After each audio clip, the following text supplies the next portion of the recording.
সুন্নত খাওয়ার নিয়ম জানেন না, এত কেন খাইছেন না খাওয়ার মতন।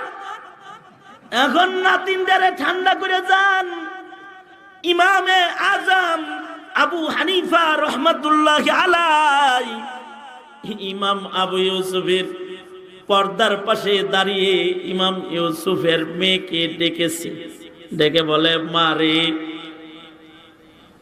তুই আমাকে খাবার রান্না করে দিয়েছিস, আমি একাই 4 জনের খানা কষ্ট করে খায়া ফেলাইছি।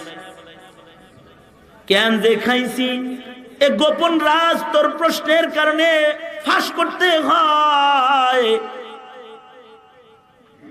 তোর বাবা যে খানাটা আমার সামনে এনে হাজির করেছে, 1 নাম্বার কোন খানাটা 100% হালাল, 2 নাম্বার খানাটা 1